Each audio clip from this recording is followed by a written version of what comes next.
Friends, మనం ఈరోజు ప్రాసెసర్లో ఆర్సీజీ ఫైల్ ఎలా సేవ్ చేయాలో చూద్దాం. ఫస్ట్ మనమైతే సెండింగ్ కేబుల్ అయితే కనెక్ట్ చేసుకోవాలి. Sending cable laptop to processor connect చేసుకోవాలి.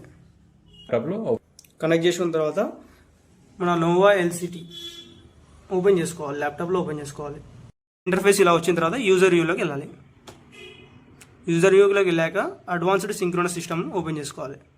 తర్వాత పాస్వర్డ్ 666 ఎంటర్ చేసి ఎంటర్ కొట్టేసేయాలి. మీరు చూసుకున్నట్టయితే 5.7.1 అప్డేటెడ్ సాఫ్ట్వేర్. ఇది కాన్ఫిగర్ అవ్వడానికి అట్లీస్ట్ 1 మినిట్ అయితే తీసుకుంటుంది. స్క్రీన్ కాన్ఫిగరేషన్ అయ్యాక మనం స్క్రీన్ కాన్ఫిగరేషన్ ఓపెన్ చేసుకోవాలి. మన సాఫ్ట్వేర్ సెండింగ్ తీసుకున్నట్లయితే ఇక్కడ మన యూఎస్బి పోర్ట్ అయితే షో అవుతుంటుంది.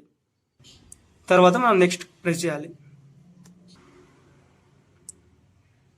రీడింగ్ స్క్రీన్ కాన్ఫిగరేషన్ పారామీటర్స్ తర్వాత ఇలా ఓపెన్ అవుతుంది. నెక్స్ట్ స్టెప్ ఏంటంటే మనం టూల్స్లోకి వెళ్ళాలి. ప్రాబ్లం ఏంటంటే మన ప్రాసెసర్లో ఆల్రెడీ ఆర్సీజీ ఫైల్ సేవ్ చేసి ఉంది కాబట్టి ఇక్కడ మనకు చూపిస్తుంది. ఇప్పుడు మీకు నేను ఎలా సేవ్ చేయాలో చూపిస్తా. సేవ్ చేయడం కోసం మనం యాడ్ కాన్ఫిగరేషన్ క్లిక్ చేయాలి. యాడ్ కాన్ఫిగరేషన్ క్లిక్ చేసిన తర్వాత మన ఆర్సీజీ ఫైల్ ఏదైతే ఉందో దాన్ని సెలెక్ట్ చేసుకొని ఓపెన్ క్లిక్ చేయాలి. ఓపెన్ క్లిక్ చేసిన తర్వాత మనకి అది ఇక్కడ షో అవుతుంటుంది. షో తర్వాత సేవ్ ద చేంజ్ క్లిక్ చేయాలి. ఇక్కడ ఆల్రెడీ సేవ్ అయింది కాబట్టి ఇది సేవ్ కావట్లేదు. మీరు ట్రై చేయండి, సేవ్ అయిపోతుంది. ప్రాసెస్ అయిపోయాక మన ప్రాసెసర్లో ఆర్సీజీ ఫైల్ సేవ్ అయిందో లేదో ఇప్పుడు చూద్దాం.